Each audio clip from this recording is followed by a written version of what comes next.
திருட்டையும் செய்வாங்க. செஞ்சுட்டு பிடிக்க போனா பழிவாங்க நடவடிக்கைன்னு சொல்லுவாங்க. ஜிஎஸ்டி மூலமாக இன்று சாமானிய மக்கள் மிகுந்த மகிழ்ச்சி அடைய போகிறார்கள் என்பதை நீங்க ஒரு வார்த்தையான்னு சொல்லியிருக்கணும். சிதம்பரம் அவர்கள் நிதி அமைச்சராக இருந்து இங்கே தமிழகத்திற்கு என்ன பெரிய ஒரு திட்டத்தை கொண்டு வந்தான்னு கேட்டுங்க. திராவிட முன்னேற்ற கழகத்தையும் இங்கே உள்ள காங்கிரஸ் கூட்டணியையும் மன்னிக்க முடியாத தினம். சிதம்பரம் சொல்றார், ஓட்டு திரும்பவர்களிடம் எச்சரிக்கையாக இருக்க வேண்டும் என்று. சிதம்பரம் அவர்களே, கூட இருந்த திமுகவே இருக்கும், திமுக இவ்வளவு குறைச்சு நீங்க மதிப்பிடக்கூடாது. ஓட்டு திருடை நாம் எச்சரிக்கையாக பார்த்து கொள்ள வேண்டும் என்றால், ஆரம்ப காலத்திலிருந்து கள்ள ஓட்டிற்கு மிக பிரம்மாண்டமான ஒரு அங்கீகாரத்தை கொடுத்தது திமுக தான். ஆக கள்ள ஓட்டை கொண்டு வந்து அதை கலாச்சாரமாகவே மாற்றிய திமுகவில் இருந்து கொண்டு நான் கேட்கிறேன், 40க்கு 40 இங்க எப்படி ஜெயிச்சீங்க? ஓட்டு திருடு. நாங்கெல்லாம் சொல்றோம், மக்களிடம் ஓட்டை பெறுவதற்கு நாம் முயற்சி செய்வோம்னு சொல்றதை விட்டுட்டு உங்களால வெற்றி பெறுவதற்கு துப்பு இல்ல. ஏன்னா எங்கேயெல்லாம் பாஜக உள்ளே நுழைகிறதோ அது ஆமை புகுந்த மாநிலமாக மாறிவிடுமா? நான் கேட்கிறேன், 17 மாநிலங்களில் வெற்றி பெற்று ஆட்சி நடத்தி கொண்டிருக்கோம். நீங்க எத்தனை மாநிலத்துல ஆட்சி நடத்துறீங்க? பாஜக புகுந்த மாநிலங்கள் அப்படி ஆகிவிட்டதா? காங்கிரஸ் புகுந்த மாநிலங்கள் எல்லாம் சீரழிந்து போகும் என்று பாரத தேசத்து மக்கள் நினைத்ததுனாலதான் காங்கிரஸை முற்றிலுமாக புறந்தள்ளி இருக்கிறார்கள். செல்வ பெருந்தகை சொல்றாரு, நாங்க மக்களுக்காக போராடுறாங்களாம். உயர் கட்டணத்துக்கு போராடினாராம். நான் கேட்கிறேன், இவ்வளவு போராடிட்டு கூட்டணி விட்டு வெளியே வரணும்னு சொல்ற தைரியம் உங்களுக்கு இருக்கா? ஆக மக்களுக்காக இவர்கள் எதையுமே செய்வதில்லை. இன்னைக்கு பாஜக கபலீகரம் செய்கிறதுன்னு சொல்றாங்க. இன்னைக்கு கம்யூனிஸ்டுகள் கொள்கையை மறந்து திமுக கூட இருக்கிறாங்க. சாம்சங் தொழிலாளர் போராடினா என்ன, துப்புரவு தொழிலாளர் போராடினா என்ன, எனக்கு அதை பத்தி கவலை இல்லை. நாங்க ஒட்டிக்கிட்டு இருக்கணும். அதே மாதிரி அண்ணன் திருமாவளவன் வேங்க வெயில பிரச்சனை இருந்தாலும் கவலை கிடையாது. பட்டியலின சகோதரர் கால வச்சாலும் பிரச்சனை கிடையாது. எங்களுக்கு அதை பத்தி கவலை இல்லை. நான் மட்டுமா கேட்கணும்? அதனால நான் திமுக கூட தான் ஒட்டிக்கிட்டு இருப்பேன். ஆக திராவிட முன்னேற்ற கழகம் தான் கூட்டணி கட்சிகளின் கொள்கையை மறக்கடித்து தன் கூட இருக்க வைத்துக் கொண்டிருக்கிறார்கள். இது மறக்க முடியாத குற்றம். எல்லாவற்றிற்கும் மேலாக நாளைய தினம் தமிழர்களாகிய நமக்கு மறக்க முடியாத தினம். ஏனென்றால் தமிழர் ஒருவர் இந்த பாரத தேசத்தின் துணை குடியரசுத் தலைவராக தேர்ந்தெடுக்கப்படுகிறார். நாளைய தினம் பாரத தேசத்திற்கும் தமிழ்நாட்டு மக்களுக்கும் மறக்க முடியாத தினம்.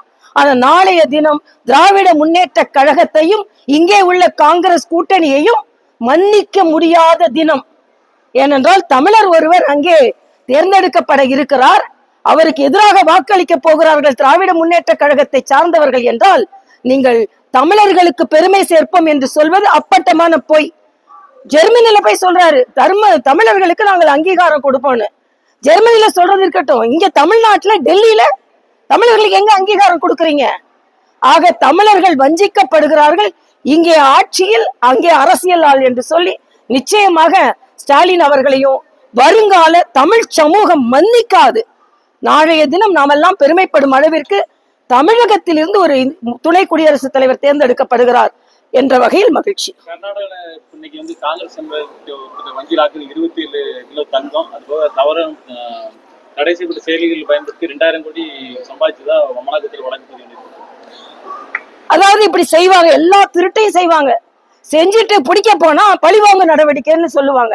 நான் கேட்கிற வாக்கு திருட்டுன்னு சொல்லிட்டு மக்களின் வரி பணத்தை திருடியது காங்கிரஸ். அதனால எவ்வளவு ஊழல் குற்றச்சாட்டு. இன்னைக்கு தமிழ்நாட்டுல 7 அமைச்சர்கள் மீது ஊழல் குற்றச்சாட்டு இருக்கிறது. இப்போ நான் ஹைதராபாத்ல புதுச்சேரியில எலக்ட்ரானிக் பஸ் எல்லா இடத்துலயும் ஓட ஆரம்பிச்சாச்சு. 900 எலக்ட்ரானிக் பஸ் மரியாதைக்குரிய பாரத பிரதமர் தமிழ்நாட்டுக்கு கொடுத்தா காசு கொடு, ஆனா காசு கொடுத்தாதான் நம்ம கமிஷன் எடுக்க முடியும். ஆக தமிழ்நாட்டின் இன்னைக்கு உயர்கல்வி நிறுவனங்கள் எல்லா நிலையிலும் இறங்கி வந்திருக்கிறார்கள். ஆக இன்னும் பாதுகாப்பு, மகளிர் பாதுகாப்பு மிக மிக மோசமான நிலையில் இருக்கிறது.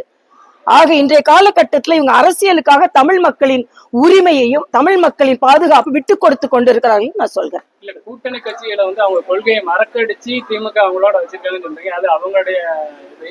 இந்த நிலையில வந்து திமுக வந்து அடுத்த கட்டமா தேர்தலுக்கு தயாராக சாதனை விளக்க பொதுக்கூட்டம், இந்த பொது கமிட்டி, இந்த மாதிரி நிறைய தேர்தல்கள். அதிமுக பாஜக கூட்டணியே இன்னும் வலுவில்லாம இருக்குது. வலுவில்லைன்னு சொல்ல முடியாது. அதிமுக கட்சியை உடைஞ்சிட்டு இருக்க இந்த கட்சியோட இல்ல, அதாவது அதிமுக பாஜக கூட்டணி அமைத்திருக்கிறார்கள், வலுவான கூட்டணி தான். உட்கட்சியில சில பிரச்சனைகள் வந்தால் அந்த கட்சி அதை தீர்த்து கொள்ளும். ஆனா நான் கேட்கிறேன், நாங்க அண்ணன் எடப்பாடி அவர்கள் கூட்டங்கள் நடத்தி கொண்டிருக்கிறார்கள், யாத்திரை நடத்தி இருக்கிறார்கள். அண்ணன் உங்க முன்னாலே நயினார் நாகேந்திரன் அண்ணன் அவர்கள் ஒவ்வொரு மாவட்டமாக சென்று வாக்குச்சாவடியை பலப்படுத்தி கொண்டிருக்கிறார்கள். நாங்க மரியாதைக்குரிய பாரத பிரதமரின் பிறந்த நாளை 2 வாரம் சேவை தினமாக கொண்டாடி கொண்டிருக்கிறோம். எல்லாத்துக்கும் நான் கேட்கிறேன், நேற்றைய தினம் கூட்டம் போட்டாங்கல்ல, ஜிஎஸ்டி குறைவுனால ஒரு சாமானிய மக்கள் அனைவரும் பாதுகாக்கப்பட இருக்கிறார்கள். ஒரு வார்த்தை ஜிஎஸ்டி குறைச்சதுனால சாமானிய மக்கள், ஏழை மக்கள் பாதுகாக்கப்பட இருக்கிறார்கள், ஒரு வார்த்தை சொன்னீங்களா? சொல்லல. ஆக இந்த நாட்டு மக்களுக்கு நல்லது நடந்தால் அதை பற்றி நீங்கள் கவலைப்பட மாட்டீர்கள். எல்லாவற்றிற்கும் மேலாக ஜிஎஸ்டி மூலமாக இன்று சாமானிய மக்கள் மிகுந்த மகிழ்ச்சி அடைய போகிறார்கள் என்பதை நீங்க ஒரு வார்த்தையாலும் சொல்லியிருக்கணும். ஆக உங்களது நோக்கம் அரசியலை தவிர மக்கள் நலன் இல்லை என்பதை தெரிவித்துக் கொள்கிறேன். இல்ல, அவரு வரவேற்றது கூட்டு நான் என்ன சொல்றாரு, இதை முன்னாலே கொண்டு வந்திருக்கணும். நான் கேட்கிறேன், நீங்க ஆட்சி, நான் ஒரே ஒரு கேள்விதான் சிதம்பரத்துல கேட்பேன்.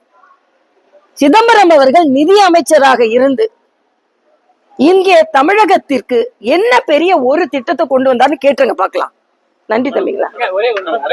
தமிழகத்துல வந்து ஆசிரியர்கள் வந்து அரசு ஊழியர்கள் பல தொடர்ந்து பாராட்டுருக்காங்க. திமுக அரசு இவங்களுக்கு வாக்குறுதி கொடுத்து ஆசிரியர்கள் நிலைமையை இன்னைக்கு நேத்து வந்து ஆசிரியர் தினத்துல நாங்கள் ஆசிரியர்களுக்கு பாதுகாவலராக இருப்போம்னு சொல்றாங்க. ஆனா ஆசிரியர்கள் போராடுகிறார்கள், மருத்துவர்கள் போராடுகிறார்கள், செவிலியர்கள் போராடுகிறார்கள், அங்கன்வாடி ஊழியர்கள் போராடுகிறார்கள்.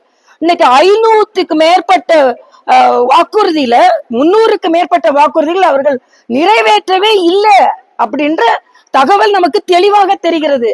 அது வந்து நீங்க 100 ரூபாய் கேஸுக்கு கொடுக்கறேன் நாங்க இல்ல, மாதம் மீட்டர் ரீடிங் கொடுக்கறேன் நாங்க இல்ல. இன்னைக்கு விலைவாசியை பற்றி பேசி கொண்டிருக்கிறார்கள். இன்னைக்கு பத்திரப்பதிவு, பால் விலை, மீட்டர் விலை, மின்சார விலை எல்லாமே ஏறி இருக்கு.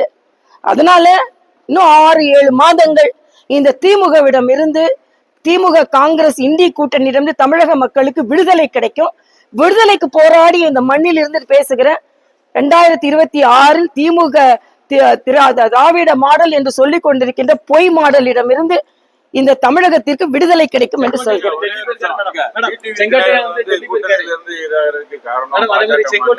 இல்ல, அதுல நான் கருத்து ஆளாளுக்கு ஒரு கருத்து சொல்லுவாங்க, அந்த கருத்து சொல்ல நான் விரும்பல. எனக்கு தெரியாதுப்பா, நான் தூத்துக்குடி வந்தேன், அவ்வளவுதான். நன்றி தம்பிங்களா. இது போன்ற செய்திகளை மேலும் தெரிந்து கொள்ள எங்களது யூடியூப், ஃபேஸ்புக் மற்றும் ட்விட்டர் ஆப்களை சப்ஸ்கிரைப் செய்யவும்.